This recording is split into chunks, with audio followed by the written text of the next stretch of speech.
اور اندر جانے کے بعد پیغمبر اسلام نے وہ منظر دیکھا تھا کہ بالکل میرے پیروں کے نیچے دنیا کا خانہ کعبہ ہے۔ بیت المعمور کی زیارت کے بعد جب پیغمبر اسلام آگے بڑھے تو فوراً وہ درخت شروع ہو گیا جس کا نام ہے شجرہ طوبہ، اور جس کا ذکر قرآن میں بھی آیا ہے۔ یہ اتنا بڑا درخت ہے کہ پیغمبر اسلام فرماتے ہیں اگر کوئی آدمی عربی گھوڑے پر بیٹھ جائے اور عربی گھوڑے کو پوری رفتار سے دوڑائے، 100 سال تک یہ گھوڑا دوڑتا رہے، تب بھی اس درخت کا سایہ ختم نہیں ہوگا، اتنی دور تک یہ درخت پھیلا ہوا ہے۔ بیت المعمور کے فوراً بعد یہ درخت شروع ہو جاتا ہے، لیکن یہ بات تو واضح ہے کہ جب درخت اتنا بڑا ہے اور بیت المعمور کے بعد اس کی شاخیں شروع ہوتی ہیں تو اس کا جو تنا ہے وہ تو بہت آگے جا کے کہیں ہوگا۔ پیغمبر اسلام فرماتے ہیں کہ میں نے دیکھا کہ بیت المعمور کے بالکل نیچے سے 2 نہریں جاری ہیں، درخت کا سایہ اور 2 نہریں۔ جبرائیل علیہ السلام سے پوچھا گیا یہ سایہ اور یہ نہریں؟ کہا کہ ہاں اللہ کے رسول، یہ جنت شروع ہو گئی ہے، یہ جنت کا درخت ہے طوبہ۔ اور یہ 2 نہریں کون سی ہیں؟ ایک نہر کوثر ہے، ایک نہر رحمت ہے جس کا نام سلسبیل بھی ہے۔ پیغمبر اسلام فرماتے ہیں کہ میں نے کوثر کی نہر سے ایک جام بھر کے پیا اور سلسبیل کی نہر میں غسل کیا۔ پیغمبر اسلام فرماتے ہیں کہ اس کے بعد جب میں جنت میں داخل ہوا تو 4 نہریں اور میں نے بہتی ہوئی دیکھیں، ایک نہر پانی کی، ایک نہر دودھ کی، ایک نہر شہد کی اور ایک نہر شراب طہورہ کی۔ یہ 4 نہریں جنت کی ہیں اور 2 نہریں کوثر و سلسبیل بیت المعمور سے بہتی ہوئی جنت میں آ رہی ہیں۔ پیغمبر اسلام فرماتے ہیں کہ اسی دوران میں نے دیکھا کہ ایک درخت کے نیچے کوئی ایسی شخصیت بیٹھی ہے جو بالکل پیغمبر کے مشابہ ہے، اور وہ جس درخت کے نیچے بیٹھے ہیں وہ درخت بھی کچھ عجیب قسم کا ہے۔ میں نے جبرائیل سے پوچھا کہ یہ کون ہیں؟ کہا کہ یہ آپ کے جد حضرت ابراہیم علیہ السلام ہیں۔ میں نے پوچھا اور یہ بچے؟ پہلے آسمانوں پہ اتنے سارے نبی ملے، وہ سب تنہا تھے، لیکن یہاں پہ یہ اتنے سارے بچے کہاں سے آ گئے؟ تو جواب ملا کہ یہ سارے بچے وہ ہیں جو آپ کے ماننے والوں کی اولاد جو بچپن میں انتقال کر جاتے ہیں۔ پروردگار عالم کی بارگاہ میں حضرت ابراہیم علیہ السلام نے خصوصی دعا کی تھی کہ پروردگارہ، میں یہ چاہتا ہوں کہ میری نسل سے جو رسول و امام ہونے والے ہیں ان کے ماننے والوں کی اولاد کی پرورش میں کروں گا۔ پروردگار عالم نے جناب ابراہیم علیہ السلام کی اس خواہش کو پورا کیا۔ پیغمبر اسلام جناب ابراہیم علیہ السلام کے قریب جاتے ہیں اور سلام کیا کیونکہ یہ جد ہیں۔ پیغمبر اسلام نے پوچھا کہ اے میرے جد بزرگوار، یہ درخت جس کے نیچے آپ بیٹھے ہیں یہ بڑا عجیب درخت ہے۔ حضرت ابراہیم علیہ السلام مسکرائے اور کہا کہ ہاں، یہ درخت وہ ہے کہ جس کی ہر شاخ میں ایک الگ مزہ ہے، جس میں وہ پھل لگے ہوئے ہیں کہ جس وقت کسی کو خواہش ہوتی ہے تو اس کے قریب جانے سے درخت کی شاخ خود جھکتی ہے۔ جس طرح ماں اپنے بچے کو غذا دیتی ہے، درخت کی شاخوں کی شکل بھی وہی ہے، انداز بھی وہی ہے کہ جب کسی بچے کو کسی چیز کی خواہش ہوتی ہے، درخت کی شاخ جھکتی ہے، اس بچے کے منہ میں داخل ہو جاتی ہے، بالکل ایسے جیسے وہ ماں سے غذا لے رہا ہو۔ جس پھل کی، جس میوے کی، جس مشروب کی وہ تمنا کرتا ہے، وہی مزہ اس شاخ میں سے اس کو محسوس ہوتا ہے۔ اور ایک وقت میں اولین و آخرین کے بچے اگر جمع ہو جائیں تو اس درخت میں اتنی شاخیں ہیں کہ ہر ایک کو اس کی غذا مل سکتی ہے۔ اس کے بعد پیغمبر اسلام کی نگاہ کچھ فرشتوں پر پڑی کہ جو اس درخت کے نیچے ساز و سامان کو جمع کر رہے ہیں۔ ان کے پاس بہترین گھوڑے اور بہترین لباس ہیں۔ پیغمبر اسلام کہتے ہیں کہ یہ فرشتے کس لیے یہ سارا سامان جمع کر رہے ہیں؟ جواب ملا کہ اللہ کے رسول، آپ کے وہ ماننے والے جنہوں نے دنیا میں فقر و فاقے اور مصیبت کے ساتھ زندگی گزاری مگر صبر سے کام لیا اور کسی حرام کی جانب قدم نہیں بڑھایا، ان کے استقبال کے لیے یہ تیاریاں ہو رہی ہیں، کیونکہ پروردگار عالم نے یہ اعلان کیا ہے کہ میرے بندوں میں سے جو میرے حکم کا اتنا پابند ہے کہ فاقہ کرے مگر میرے حکم کو نہ توڑے، جنت میں سب سے پہلے اس کو لایا جائے گا اور استقبال کرتے ہوئے لایا جائے گا۔ باقی لوگ تو جنت میں آئیں گے خوشی کے عالم میں، مگر یہ وہ لوگ ہیں کہ جنت ان کا انتظار کرے گی اور ان کا باقاعدہ استقبال ہوگا۔ پھر پیغمبر اسلام صلی اللہ علیہ وآلہ وسلم نے دیکھا کہ کچھ فرشتے سونے اور چاندی کی اینٹوں کے محل بنا رہے ہیں۔ فرشتوں کے ہاتھوں میں سونے اور چاندی کی اینٹیں ہیں، اور عجیب بات یہ ہے کہ کچھ فرشتے 2-4 اینٹیں لگا کے رک جاتے ہیں، تھوڑی دیر کے بعد تھوڑا آگے بڑھے، 2-4 اینٹیں اور رکھیں، پھر کھڑے ہو گئے، اور کچھ فرشتے مسلسل کام کر رہے ہیں، سونے اور چاندی کی اینٹیں رکھتے جا رہے ہیں۔ اب فرشتے تو سارے ہی ایسے ہیں کہ وہ حکم خدا کی ذرہ برابر بھی مخالفت نہیں کرتے ہیں۔ تو بھئی اگر اللہ کا حکم آیا ہے کہ جنت میں سونے چاندی کے محل بناؤ، تو یہ اتنا رک رک کے کیوں بنا رہے ہیں؟ اور پھر ہر ایک کا طریقہ الگ ہے، کوئی جلدی بنا رہا ہے، کوئی آہستہ بنا رہا ہے۔ پیغمبر اسلام نے سوال کیا انہی فرشتوں کے پاس جا کر کہ یہ تم لوگ کیا کر رہے ہو، کس طرح سے محل بنا رہے ہو؟ کہا اللہ کے رسول، یہ وہ محل نہیں ہے جو اللہ کی جانب سے کسی مومن کو ملے ہیں، بلکہ یہ وہ محل ہیں کہ جو مومن خود بناتا ہے۔ جیسے جیسے ہم کو اس کی مزدوری ملتی جاتی ہے، ویسے ویسے ہم بناتے جاتے ہیں۔ جو ہمیں تیزی سے مزدوری دیتا ہے اس کا محل بھی تیزی سے بن رہا ہے، اور جو ہمیں آہستہ آہستہ مزدوری دیتا ہے اس کا محل بھی رک رک کے بن رہا ہے، اور جو 1-2 دفعہ مزدوری دینے کے بعد بھول گیا اس کے محل کی عمارت بھی 2-4 دن سے کھڑی ہے، اس سے آگے کوئی کام نہیں ہو رہا۔ پیغمبر اسلام نے پوچھا کہ اس محل کی مزدوری کیا ہے؟ کہا کہ تسبیحات 4، یعنی سبحان اللہ والحمد للہ ولا الہ الا اللہ واللہ اکبر۔ جیسے جیسے مومن ذکر کرتا ہے اپنی نمازوں کے بعد، اٹھتے بیٹھتے اور اپنی دعاؤں کے بعد تسبیحات 4 کی شکل میں، تو یہ اس محل کی مزدوری ہے۔ پیغمبر اسلام نے واپس آنے کے بعد فرمایا تھا کہ اگر حکم خدا ہوتا تو میں یہ ذکر اپنے ماننے والوں پہ واجب کر دیتا، لیکن تم خود دیکھو کہ اس کی وجہ سے کتنی آسانی کے ساتھ جنت میں تمہارا محل بن سکتا ہے۔ پھر پیغمبر اسلام کچھ اور آگے بڑھے تو ایک اور منظر دیکھا کہ جگہ جگہ باغ ہیں، مگر باغ میں بڑی تیزی کے ساتھ درخت اگ رہے ہیں، اور بعض ایسے باغ ہیں کہ جن میں درخت خود جل رہے ہیں۔ پیغمبر اسلام نے سوال کیا کہ جنت تو پہلے سے بنی ہوئی ہے، یہ کون سے درخت ہیں جو اب اگائے جا رہے ہیں؟ جواب دیا گیا کہ یہ وہ درخت ہیں کہ جب دنیا میں کوئی ذکر خدا کرتا ہے تو جنت کے باغ میں اس کا ایک درخت بن جاتا ہے۔ جیسے جیسے وہ ذکر خدا کر رہے ہیں ویسے ویسے ان کے باغات تیار ہوتے چلے جا رہے ہیں۔ پیغمبر اسلام نے سوال کیا کہ یہ جو جلنے والے درخت ہیں، یہ جہنم کا منظر جنت میں کیسے؟ آگ تو جہنم کی چیز ہے، یہ درخت کیسے جل رہے ہیں؟ کہا کہ اللہ کے رسول، یہ ایسے لوگ ہیں کہ جو پہلے اپنا درخت بنا تو لیتے ہیں، اس کے بعد پھر خود ہی اپنے درخت کو جلا دیتے ہیں۔ اس سے آگے کی تفصیل اس روایت میں نہیں ہے، مگر ایک اور روایت میں اس کی تفصیل ملتی ہے کہ جب پیغمبر اسلام نے اسی مفہوم کو مدینے کی ایک مسجد میں بیان کیا اور کہا کہ جب کوئی مومن ذکر خدا میں سبحان اللہ یا الحمدللہ یا لا الہ الا اللہ یا اللہ اکبر کہتا ہے تو اس کا ایک درخت جنت کے باغ میں پیدا ہو جاتا ہے۔ اس پر سوال کیا کسی مسلمان نے کہ اللہ کے رسول، پھر تو ہمارے بہت سارے درخت جنت میں بن گئے ہوں گے، کیونکہ ہم تو چلتے پھرتے، اٹھتے بیٹھتے، کھاتے پیتے ہر وقت ذکر خدا کرتے ہیں۔ پیغمبر اسلام نے کہا، ہاں بہت سارے درخت ہوں گے، بشرطے کہ تم دنیا سے کوئی آگ نہ بھیجو کہ جو ان درختوں کو جلا دے۔ پوچھا گیا اللہ کے رسول، وہ آگ کیا ہے جو جنت کے درخت کو جلا دیتی ہے؟ کہا کہ کسی مومن کی غیبت، کسی مومن کی تذلیل، کسی مومن کی برائی، کسی مومن سے حسد یا رزق حرام۔ یہ وہ چیزیں ہیں جو آگ ہیں جو جنت کے درخت کو جلانے والی ہے۔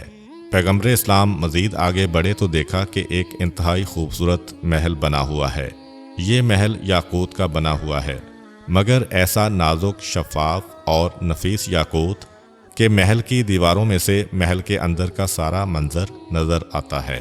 اور اس یاقوت کے محل میں زبرجد اور موتیوں کے 10 قبے بنے ہوئے ہیں، اور یہ اتنا خوبصورت محل تھا کہ پیغمبر اسلام کیسے کیسے مناظر دیکھ کے آ رہے ہیں، مگر اس محل کو دیکھ کے رک گئے اور سوال کیا کہ یہ محل کس کو ملے گا؟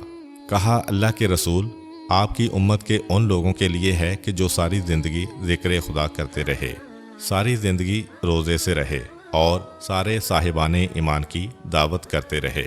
پیغمبر اسلام نے کہا کہ پھر تو ایسا کوئی مومن ہو ہی نہیں سکتا ہے، اس لیے کہ ذکر خدا کتنا ہی آدمی کرے، کتنے ہی روزے رکھے، ساری زندگی صاحبان ایمان کو کتنا ہی کھانا کھلائے، مگر ساری زندگی تو یہ چیزیں ناممکن ہیں۔ تو جواب ملتا ہے کہ نہیں اللہ کے رسول، اللہ نے یہ شرط لگائی، مگر بعد میں اعلان کیا کہ جو مومن ایک دفعہ تسبیحات اربعہ پڑھ کے دن کا آغاز کرتا ہے، میں اس کا سارا دن ذکر خدا میں لکھ دیتا ہوں۔ جو رمضان کے 30 روزے رکھ لیتا ہے، میں اس کا سارا سال روزے میں شمار کروں گا، اور جو اپنے گھر والوں کو جن کا نان و نفقہ اس پر واجب ہے، ان کو آرام و اطمینان کے ساتھ ان کا حق دے دیتا ہے، یعنی بیوی، اولاد اور والدین پر تنگی نہیں آنے دیتا۔ میں اس کے حصے میں لکھوں گا کہ گویا اس نے سارے صاحبان ایمان کا حق ادا کر دیا ہے اور ان کو کھانا کھلا دیا ہے۔ جو مومن اپنے اہل و عیال کو آرام اور اطمینان کے ساتھ حق پہنچا دیتا ہے، یہ اس کا محل ہے۔ اس کے بعد پیغمبر اسلام مزید آگے بڑھے تو اس محل کے قریب پہنچ گئے جس سے وہ درخت نکلا ہوا تھا جس کے سائے میں اب تک پیغمبر اسلام نے سفر کیا، اور وہ درخت اتنا بڑا تھا، اتنا اس کا گھیراؤ تھا کہ اگر ایک پرندہ اس کے گرد ایک چکر لگانا چاہے تو 700 سال یہ پرندہ اڑے گا، تب بھی اس درخت کے چاروں طرف ایک چکر نہیں لگا پائے گا۔ اور اس درخت کا سایہ اتنا ہے کہ اگر کوئی آدمی 100 سال تک گھوڑے پہ بیٹھ کے اس گھوڑے کو دوڑاتا رہے تو اس درخت کے سائے سے باہر نہیں نکل سکتا۔ اس درخت کی اتنی شاخیں ہیں کہ جنت کے جتنے محلات ہیں، ہر محل میں اس کی ایک شاخ پہنچی ہوئی ہے، اور اس شاخ کی خصوصیت یہ ہے کہ اس پر 1,00,000 قسم کی مختلف نعمتیں موجود ہیں۔ پھل بھی اسی شاخ پر ہیں، لباس بھی اسی شاخ پہ ہیں، سواریاں بھی اسی شاخ میں ہیں۔ یہاں تک جملہ ہے پیغمبر اسلام کا کہ میں نے دیکھا کہ ایک ایک شاخ پہ 1,00,000 جنتی لباس ہیں کہ جن میں ہر ایک کا رنگ دوسرے سے مختلف ہے۔ دنیا میں ہم اس کا تصور بھی نہیں کر سکتے، لیکن یہ جنتی لباس کی خصوصیت ہے کہ اتنے زیادہ رنگوں میں موجود ہے۔ اور خاص بات یہ ہے کہ اس درخت سے استعمال کے لیے جو چیز بھی توڑی جائے، مثلا ہم نے ایک لباس اتار لیا تو ایسا نہیں ہے کہ 99,999 رہ جائیں گے۔ جو پھل توڑا جاتا ہے فوراً اس کی کمی پوری ہو جاتی ہے۔ اب پیغمبر اسلام نے کہا کہ اس درخت کو پہچانو، یہ شجرہ طوبہ ہے جس کا تذکرہ سورہ رعد کی 29ویں آیت میں ان الفاظ میں ہوا ہے، وہ لوگ کہ جو ایمان لائے اور عمل صالح کیے ان کے لیے طوبہ ہے، اور کتنی بہترین جگہ یہ واپس پلٹ کے جائیں گے۔ شجرہ طوبہ کو دیکھنے کے بعد پیغمبر اسلام جنت سے باہر آئے۔ پیغمبر اسلام جب جنت سے باہر آئے تو بس قرآن کا جملہ ہے، وَعِندَ سِدْرَةُ الْمُنتَہَىٰ وَعِندَهَا جَنَّةُ الْمَأْوَىٰ۔ جنت اور سدرۃ المنتہا بالکل برابر ہیں۔ اور سدرۃ المنتہا کیا ہے؟ یہ ایک بیری کا درخت ہے جسے بطور نشان آسمانوں پہ رکھا گیا ہے۔ اس درخت کے آگے نہ کوئی جا سکتا ہے، نہ گیا ہے، نہ جائے گا، سوائے ہمارے آقا حضرت محمد صلی اللہ علیہ وآلہ وسلم کے۔ حتیٰ کہ جبرائیل علیہ السلام جیسا سردار فرشتہ بھی اس سے آگے کبھی نہیں گیا۔ تو سدرۃ المنتہا ایک نشانی ہے تاکہ فرشتوں کو بھی پتہ چل جائے کہ اس سے آگے ہم کو نہیں جانا ہے۔ یہ وہ مقام ہے کہ یہاں سے نہ کوئی آگے بڑھ سکتا ہے، نہ کسی کو علم ہے کہ اس سے آگے کیا ہے۔ یہاں تک پیغمبر اسلام صلی اللہ علیہ وآلہ وسلم جبرائیل علیہ السلام کے ساتھ پہنچتے ہیں۔ اب پیغمبر اسلام کو سدرۃ المنتہا سے آگے جانا ہے۔ ابھی تک جبرائیل علیہ السلام پیغمبر اسلام کے ساتھ آ رہے ہیں، لیکن یہ وہ مقام ہے کہ جہاں پر جبرائیل پیغمبر اسلام صلی اللہ علیہ وآلہ وسلم کا ساتھ چھوڑ جائیں گے۔ جنت میں جبرائیل کچھ وقت کے لیے پیغمبر اسلام سے جدا ہوئے۔ اب سدرۃ المنتہا کے پاس دوبارہ پیغمبر اسلام کے پاس آئے، اور پہلی مرتبہ جبرائیل اپنی اصلی صورت میں آئے۔ اس سے پہلے جبرائیل علیہ السلام یا تو دوسرے فرشتوں کی شکل میں یا پھر کسی انسانی شکل میں رہتے ہوئے پیغمبر اسلام کے ساتھ تھے۔ اب جب اپنی اصلی صورت میں آئے تو اس انداز میں کہ 600 ہاتھ ہیں جبرائیل کے، اور ہر لمحے جس طرح انسانی پسینہ ٹپکتا ہے، جبرائیل کے جسم سے ہیرے اور جواہرات ٹپک رہے تھے۔ جبرائیل علیہ السلام سدرۃ المنتہا پہ پہلے ہی پیغمبر اسلام کے انتظار میں کھڑے ہیں۔ جیسے ہی پیغمبر جنت سے باہر آئے، جبرائیل علیہ السلام نے ایک دفعہ بآواز بلند کہا، قد قامت الصلاۃ۔ ادھر جبرائیل نے قد قامت الصلاۃ کہا، اور ادھر 7ویں آسمان پر جتنے فرشتے تھے وہ سب دوڑ کر جمع ہو گئے اور صفیں بنانے لگے۔ اور سدرۃ المنتہا کے بالکل قریب ایک چشمہ بہہ رہا ہے۔ بیت المعمور کی دیوار کے نیچے سے 2 چشمے نکلے تھے، وہ جنت میں گئے تھے، مگر یہ ایک خاص چشمہ ہے، کسی فرشتے کی بھی مجال نہیں ہے کہ وہ اس چشمے کے پانی کو استعمال کرے۔ چنانچہ اللہ کے رسول وہ پہلی شخصیت ہیں کہ جن کو اس چشمے کا پانی استعمال کرنے کی اجازت ملی۔ اس انداز سے کہ فرشتوں کی قطار بنی، فرشتے سدرۃ المنتہا کے درخت تک قطار بنائے کھڑے ہیں، پیغمبر اسلام ان سے آگے ہیں، گویا پیغمبر اسلام کے قدم اور سرحد میں داخل ہو چکے ہیں جہاں آج تک کوئی نہیں گیا۔ اب جبرائیل سے واسطہ ختم ہو گیا، اب جبرائیل کچھ نہیں بولیں گے۔ سدرۃ المنتہا کے آگے جبرائیل علیہ السلام کی طاقت بھی ختم ہو گئی۔ چنانچہ اب بارگاہ الہی سے آواز آئی کہ اے میرے حبیب، اب تمہیں آگے بڑھ کر میرے انوار کا مشاہدہ کرنا ہے، اس لیے اس چشمے سے جس کا نام ہے چشمہ صاد، اور قرآن کا 38واں سورہ بھی اسی چشمے کے نام پر ہے۔ بہرحال آواز آئی، اے میرے حبیب، آگے بڑھ کر تمہیں اپنی آنکھوں سے میری قدرت کا مظاہرہ دیکھنا ہے، اس لیے پہلے اس چشمے کے پانی سے وضو کر لو۔ پیغمبر اسلام جھکے اور سیدھا ہاتھ آگے بڑھایا، پیغمبر اسلام نے وضو کیا۔ ادھر پیغمبر اسلام کا وضو مکمل ہوا اور ادھر پیغمبر کے آگے سے حجاب ہٹنے لگے۔ اب سدرۃ المنتہا کے آگے پردے پڑے ہوئے ہیں، ایک مرتبہ 3 پردے ہٹے تو نور کا ایک دروازہ نظر آیا۔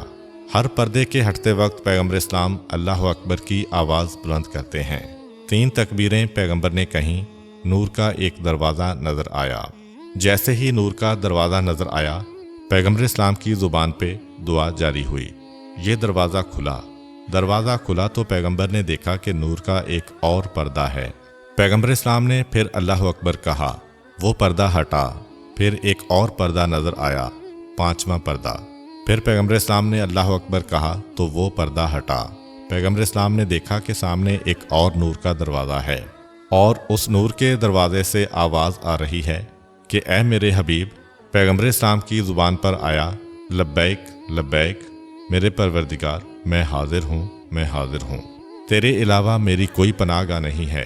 تب وہ دوسرا دروازہ کھلا تو چھٹا پردہ نظر آیا۔ پیغمبر اسلام نے چھٹے پردے کو دیکھ کر اللہ اکبر کہا۔ 7واں پردہ سامنے آیا، پیغمبر اسلام نے اللہ اکبر کہا، 7واں پردہ ہٹ گیا، مگر اب کوئی دروازہ نہیں ہے، کھلا علاقہ آ گیا۔ چنانچہ پیغمبر اسلام کی زبان پر یہ دعا آ گئی، انی وجہت وجہی للذی فطر السماوات والارض حنیفا وما انا من المشرکین۔ میں نے ہر باطل سے جدا ہو کر اپنا منہ اس کی طرف کیا جس نے آسمان اور زمین بنائے، اور میں مشرکوں میں سے نہیں ہوں۔ پھر آواز آئی، اے میرے حبیب، اب تم میرا نام دو۔ بس پیغمبر اسلام نے یہ سنا اور کہا، بسم اللہ الرحمن الرحیم۔ پھر آواز آئی، اے میرا رسول، میں تمہیں یہاں تک لے کے آیا ہوں، اب تم میرا ذکر کرو۔ پیغمبر نے کہا، الحمدللہ رب العالمین، تمام تعریفیں اس پروردگار کے لیے جو عالمین کا پالنے والا ہے، اور دل میں کہا، شکرن للہ۔